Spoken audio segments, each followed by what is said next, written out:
Are you ready to become filthy rich?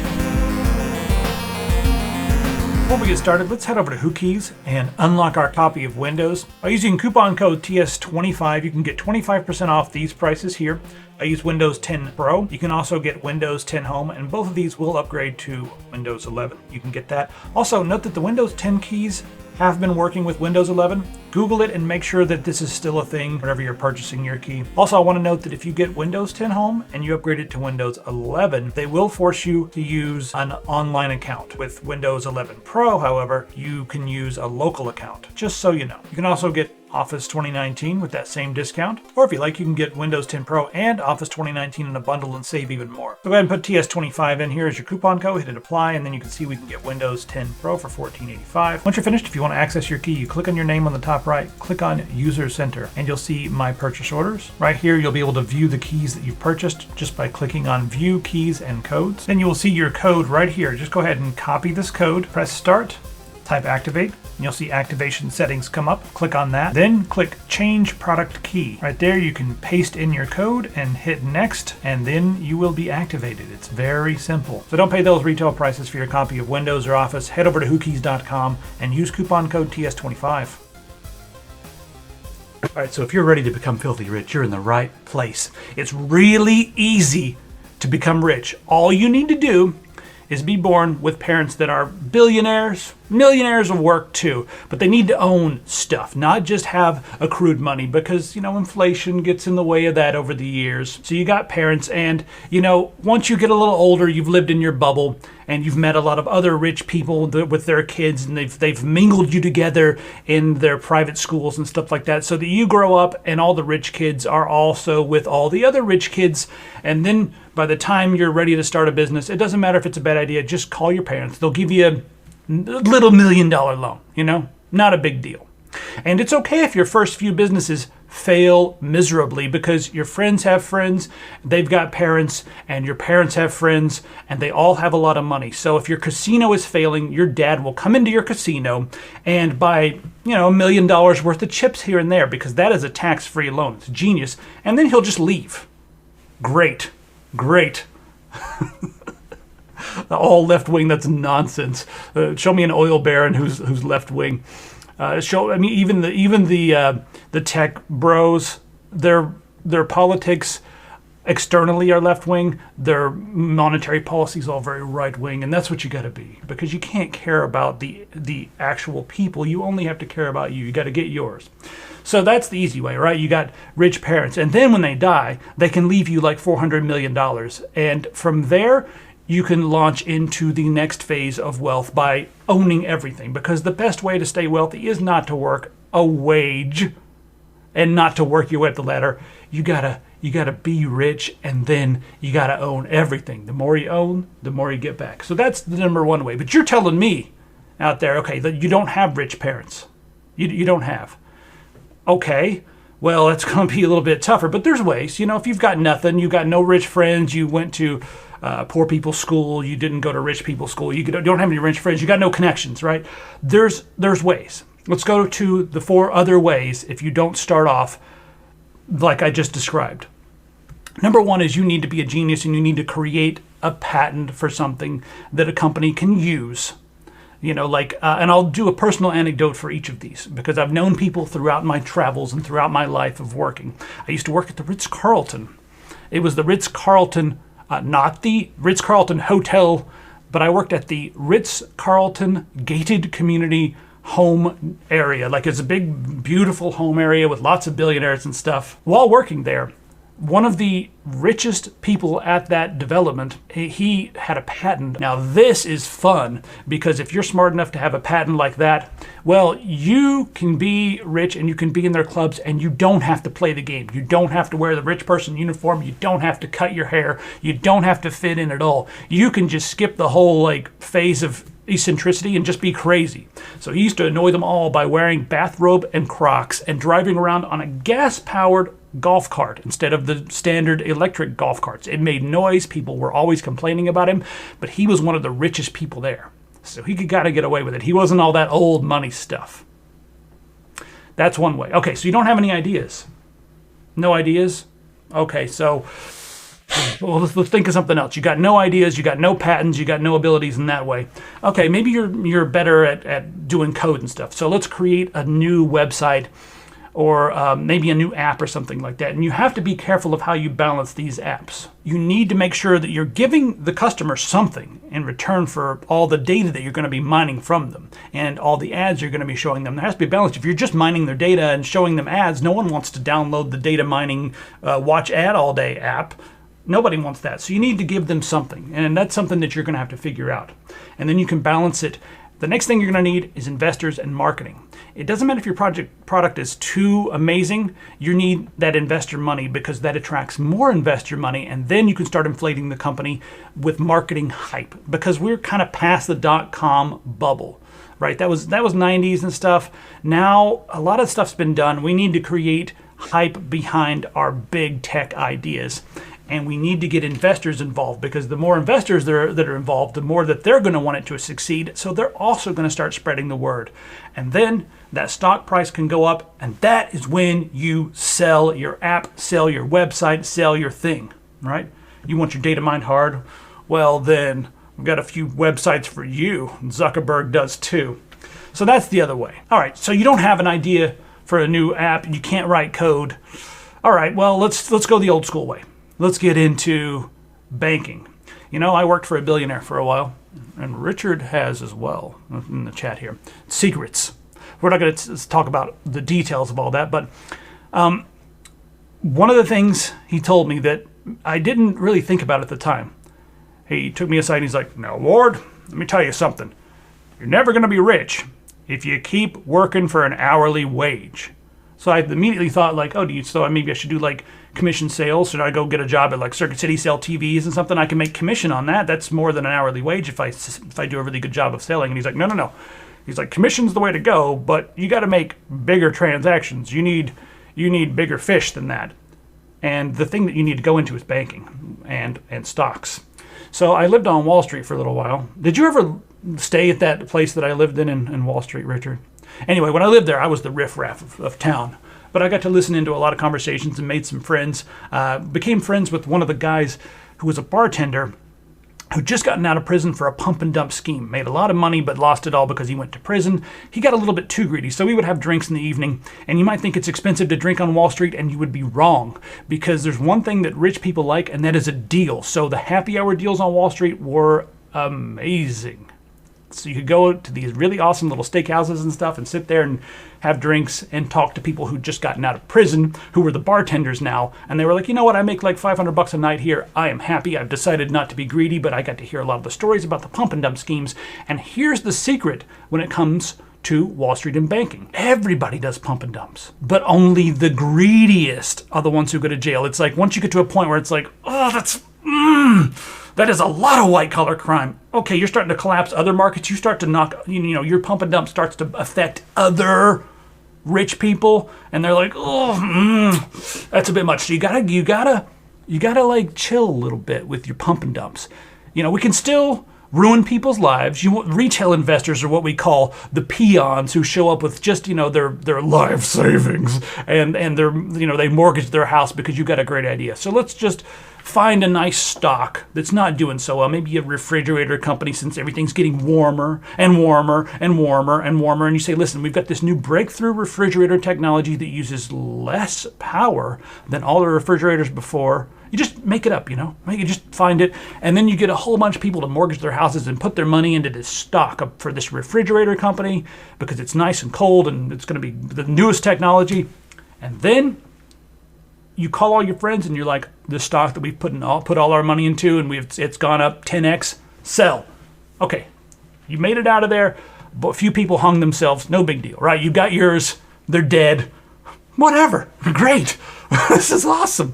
You've got a couple $1 million. All right, so that's number 3. The easiest way, we're starting off slow because each one of these is going to give you a little chunk of change, and then we're going to show you how to exponentially balloon that into something huge. We're talking the B for the billions. All right, number 4, the fourth way you can start from nothing and become rich. All these are going to require a certain level of charisma, so you might want to take some acting lessons before all this. But anyway, we can get into politics. Now, politics is brilliant because all you have to do is find out what a group of people in an area want to hear, and then tell them that. If you live in Virginia or Tennessee or something, you want to constantly remind them that there is a foreign source attacking them. Maybe it's brown people or Mexicans coming to take their job. You need an enemy. And it's something you can pull upon the stuff that exists there, which is racism, and tell them that you're going to put a stop to it, build a wall around the ball. You have to get them all riled up, and then they'll elect you based upon that. You don't have to actually do anything. You don't have to build a wall or anything like that. You can vaguely gesture at the fact that you're going to build a wall, but once you're in a position of power, you don't have to do anything for your constituency. You can just be like, forget it. Just forget everything they said. And every time you go on stage, just remind them, repeat your demagoguery, your points. Doesn't matter if you're Democrat or Republican. If you're a Democrat, you can't be as racist as you are if you're Republican, but the Republicans eat that up. But Democrats, you have to be a little nicer, but still, you don't have to do anything about problems for the regular people. Just make sure you continue with your platitudes and nonsense like that. Easy. And then once you're in power, you're going to have lobbyists knocking on your doors with all kinds of requests and all kinds of money. Bribery is legal if you're a politician. It's brilliant. So then you just start making deals with them. And this is a personal anecdote here. I knew someone who made a deal to allow a company to frack in a certain area that, he got the politicians together. They shook hands and stuff. With the fracking company. They weren't supposed to frack in this area, but he pulled the strings and changed the laws a little bit in that area so that they could frack. And then for the rest of the time that they were fracking, which was years and years and years, $400,000 a year just sent as a donation to that political candidate. Now that's small stuff. You need to get into some bigger stuff so you can start taking some large donations, but it'll snowball. And the brilliant thing about this is you're also allowed to trade stock. So while you're doing this, you can buy stock in those companies before anybody else knows that you've made a secret deal behind doors. Brilliant! Brilliant! You can make money selling stocks while you're changing the laws to benefit the companies from the stocks from the companies you just bought. And then after that's all said and done, if you're really good to those companies, as soon as your political term is over, they'll hire you and give you even more money than you were making to be like you're like the head of their R&D department or something. You don't have to actually know what you're doing. They've got other people to do that. They're just rewarding you. And once they get you there, they'll train you further in their ways. And then from there, if you want to go back in to the public sector, you can be like the head of the EPA or something. They'll make sure, they'll pay off all the right people.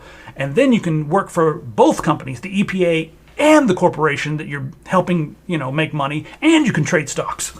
It's brilliant. Brilliant. So that's how you can do it if you're into politics. Now, we've got a huge chunk of money, but that's not enough, right? You need all of it. We need all of the money. You got yours. Everybody else doesn't have theirs, but you need theirs too. Seriously, that's how it works. This is capitalism, not peopleism. The capital controls everything, and it's what you need. All right, so let's talk about what to do after that. You got your chunk of money. You need to own stuff. And we're going to get into the scams in a minute because that's late stage. Right now, it's just time to own everything. You need to own all the buildings, and you need to own all the developments, and you need to own all the houses. And we've now owned, we as in the rich, we now own most of the newspapers. So what we can do is have them start writing articles that tell people that they need to work harder, and we also need them to stop wanting to own things. Start telling people, listen, it might be better if you rent. And America should become a nation of renters because that's just the way the housing market goes. If you own a house, that's a liability. Your pipes could break. You need them fear of owning a house. They shouldn't want to own a house because you're going to own all the houses and then they can rent them back from you at a higher price that you're paying for the mortgage. It's brilliant. And this is where we get into the topic of good debt. If you read the book Good Dad, Bad Dad, or whatever it is, Rich Dad, Poor Dad, I don't remember what it is, but they talk a lot about good debt, and that's not something that poor people are allowed to know about. They have to think that all debt is bad and it is a moral obligation and they have to pay it back, and if they don't pay it back, even if they've gotten into some kind of predatory loan that they didn't understand because the banker was fast talking, it doesn't matter. They're an immoral person if they miss a payment. If one of the breadwinners in their house dies and they can't pay the bills, they are immoral. We have to remember that's the way it is in society. Debt is tied to morality, and that's a good thing for them. But you don't care about morality because you're rich. right? Something's broken in your head, so this is great for you. Now we can talk about good debt. Good debt is when you take out a loan for assets, and whatever those assets are, they make you back slightly more than what you have in debt. Easy stuff, but then we can exponentially grow from there because you can start using the buildings that you own to, leverage and get more loans. Brilliant. Now, this incurs taxes. Oof. That's taxes, that's a poor people word. We don't want to be talking about taxes. So we need to get away from taxes, and there's a few different ways we can do it, and the first is through the stock market.